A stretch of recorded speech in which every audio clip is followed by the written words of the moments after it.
तो दोस्तों नमस्कार। एक बार फिर से आप सभी का स्वागत है 24/7 के ऑफिशियल यूट्यूब चैनल पर। और दोस्तों आज हम आपसे बात करने वाले हैं ऑपरेशन लंदन ब्रिज के बारे में। जी हाँ गाइस, आपको लग रहा होगा कि जैसे हम लोग नॉर्मली बात करते हैं कि ऑपरेशन विजय या फिर कुछ एक पर्टिकुलर ऑपरेशन वर्ड यूज करते हैं तो ऐसा लगता है कोई एक्सरसाइज है। बट यहाँ पर आपको लगेगा कि ऑपरेशन लंदन ब्रिज, दोस्तों ये नाम या फिर ऑपरेशन यूनिकॉर्न, अगर ये नाम आपको सुने या आपको सुनाई दे तो दोस्तों आपको समझ लेना है कि ये एलिजाबेथ टू यानी कि एलिजाबेथ द्वितीय के डेथ से लिया जा रहा है, उनके मृत्यु से लिया जा रहा है। तो दोस्तों आज हम यही बात करने वाले हैं। एलिजाबेथ के डेथ के बाद ये नाम हाईलाइट हुआ एक क्या है ये ऑपरेशन लंदन, लंदन ब्रिज। तो इसके बारे में हम लोग बात करने वाले हैं। तो दोस्तों आपको बता दें, ज्यादा टाइम आपको आपसे नहीं यहाँ पे लेना है, आपको सीधे मुद्दे की बात करें तो ऑपरेशन लंदन ब्रिज क्या है दोस्तों। With the death of queen Elizabeth two यानी कि द्वितीय, क्वीन एलिजाबेथ द्वितीय के डेथ के साथ, ठीक है, operation London bridge became active in Britain. दोस्तों ऑपरेशन लंदन ब्रिज ये एक्टिव हो गया कहां पर, ब्रिटेन में। दोस्तों ये है क्या, दिस इज द प्रोटोकॉल, ये एक प्रोटोकॉल है that has been in place since the announcement of the queen's death by Buckingham Palace on 8 of सितंबर।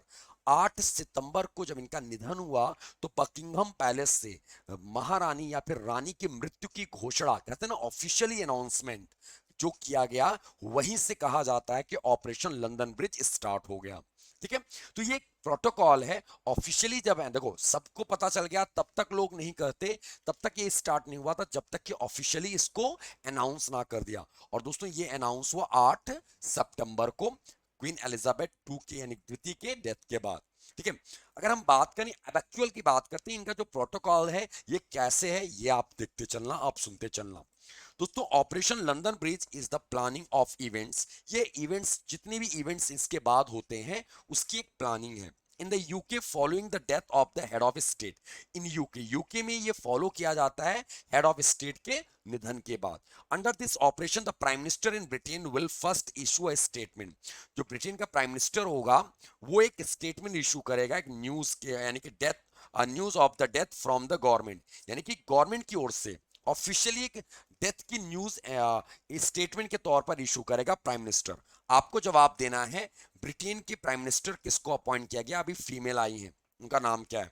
ठीक है, after that she will address the public, यानी कि ऑफिशियली पहले तो एक स्टेटमेंट इशू करेंगी ये, आई मीन टू वहां के जो प्राइम मिनिस्टर करेंगे या करेंगे जो भी है। ठीक है, आफ्टर दैट सिविल एड्रेस, यानी सिविल है मतलब ये भी बोला जा रहा है कि वहां की जो फीमेल यानी कि वहां के फीमेल है प्राइम मिनिस्टर, वो पब्लिक को एड्रेस करेंगी, संबोधित करेंगी कि भाई एलिजाबेथ द्वितीय का निधन हो गया है। ठीक है, फिर बात करते हैं दोस्तों, उसके बाद ये सुनते चलना ये प्रोटोकॉल में क्या क्या होता है। ठीक है, after this King Charles the Britain will address the name of the country. दोस्तों Prince Charles of Britain, Britain के प्रिंस चार्ल्स ये क्या करेंगे, एड्रेस करेंगे नेम ऑफ द कंट्री, देश के नाम पर। The background of the royal family, जो रॉयल फैमिली का बैकग्राउंड होगा किसका, वेबसाइट विल बी डार्केंड, कुछ इस तरह से डार्क हो जाएगा, यानी कि डार्क हो गया होगा, यानी कि हो जाएगा क्या, हो गया होगा।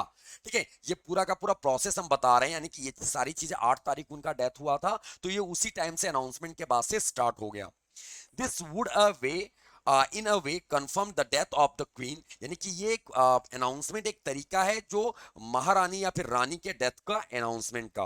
At the same time a black banner will appear on all UK government websites and social media pages, जितने भी सोशल मीडिया पेजेस हैं या यूके गवर्नमेंट के जितने भी वेबसाइट हैं उस पर ब्लैक बैनर क्या हो जाएगा, लग गया होगा, हर मजेस्टिक क्वीन एलिजाबेथ द्वितीय 1926 2020। तो दोस्तों ऐसे करके एक डार्क कलर का एक बैनर लग गया होगा, डीपी जिसको बोल सकते हो, डिस्प्ले पिक्चर या फिर कुछ जो भी कह लो, आपको याद रखना है। ठीक है, फिर दोस्तों उसके बाद क्या होता है, the plan described the day after the queen's death as D+1, यानी कि जिस दिन डेथ, डी मतलब डेथ डे, D+1 जिस दिन से डेथ हुआ उसके दिन से, यानी कि उसके अगले दिन से, and the day of her funeral day 10, यानी कि ये प्रॉपर 10 दिन का पूरा प्रोटोकॉल होता है। During this period the British Parliament adjourns business for these 10 days by sending condolence message, यानी कि जो ब्रिटिश पार्लियामेंट होगी वो 10 दिन के लिए अपने जो कार्यकाल है उसको एडजर्न, यानी कि क्या कह सकते हैं कि खत्म करके ठीक है, एट द यानी कि पूरी तरीके से जो कंप्लीट यानी कंप्लीटली वो बंद करके अपने कार्यकाल को रोक के वो एक कंडोलेंस मैसेज देगी ऑफिशियली वहां के ब्रिटिश पार्लियामेंट। इसी 10 दिन के अंदर का ये पूरा प्रोसेस है। ठीक है, फिर उसके बाद दोस्तों द नेक्स्ट डे, उसके अगले दिन the queen's body is brought to Buckingham Palace. उनकी बॉडी बकिंगम पैलेस लाई जाएगी। क्यों लाई गई होगी? ठीक है, the queen has died in Scotland, क्योंकि क्वीन का जो निधन हुआ था वो स्कॉटलैंड में हुआ था, और वहां पर Operation Unicorn will continue till her body is sent to London. यानी कि जब तक कि उनका पार्थिव शरीर लंदन को नहीं भेज दिया गया या लंदन नहीं भेज दिया गया, स्कॉटलैंड, ठीक है, लंदन नहीं भेज दिया गया उनकी, क्योंकि उनका निधन स्कॉटलैंड में हुआ था। जब तक उनकी बॉडी लंदन नहीं भेज दी गई तब तक वहां पर ऑपरेशन यूनिकॉर्न चल रहा था। ऑपरेशन यूनिकॉर्न स्कॉटलैंड में मनाया जाता है, जैसे ऑपरेशन लंदन ब्रिज यूके में मनाया जा रहा है। यानी कि एक प्रोटोकॉल है वहां पर फॉलो किया जाता है, यही प्रोटोकॉल यूके में भी फॉलो किया जा रहा था। ठीक है, तो उनकी बॉडी को, उनके पार्थिव शरीर को बकिंगम पैलेस लाया जाएगा अगले ही दिन, उसके जिस दिन उनका डेथ हुआ उसके जस्ट अगले दिन। ठीक है, ये सारा उस समय का प्रोटोकॉल है जो हम आपको बता रहे हैं, जो इनफैक्ट कुछ चीजें तो हो चुकी हैं। After this, the body of Elizabeth द्वितीय will be kept in Westminster Hall. Westminster Hall में उनकी बॉडी रखी जाएगी for 3 days, 3 दिन के लिए। Here common people, जहां पर जो हमारे आम जनता है, will be able to pay tribute to her, उनको ट्रिब्यूट कर सकें, उनको उनके कह सकते हैं कि लास्ट टाइम पे जो लोग जाते हैं संवेदना व्यक्त करने, ठीक है, तो वो उनको ट्रिब्यूट दे सके। The tribute programme will run for 23 hours a day. एक दिन में 23 घंटे वो ट्रिब्यूट प्रोग्राम चलेगा।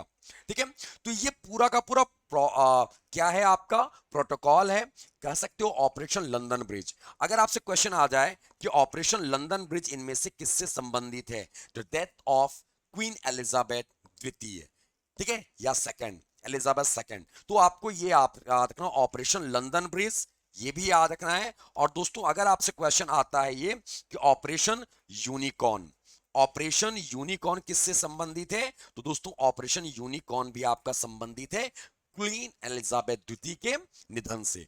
ये मनाया जाता है स्कॉटलैंड में, ये प्रोटोकॉल है प्रॉपर, और ये कहाँ का है, ये यूके का प्रोटोकॉल है, जिसमें 10 दिन का पूरा इवेंट का प्लान होता है। पहले दिन जब से उनकी डेथ होती है, उनकी बॉडी को लाया जाता है स्कॉटलैंड से लाके वेस्टमिंस्टर हॉल में रखा जाता है। फिर वहां से उस जैसे डेथ हुआ उसको ऑफिशियली अनाउंस किया जाता है। ठीक है, प्रिंस चार्ल्स अनाउंस किए होंगे। देन उसके बाद क्या होगा, वहां के ब्रिटिश पार्लियामेंट ने ऑफिशियली कंडोलेंस व्यक्त किया होगा। तो ये सारा का सारा इवेंट का एक प्रोटोकॉल है जो आपका ऑपरेशन लंदन ब्रिज। तो आई होप कि दोस्तों आपको ये सारी चीजें समझ में आई होंगी, कोई डाउट नहीं होगा यहाँ पे।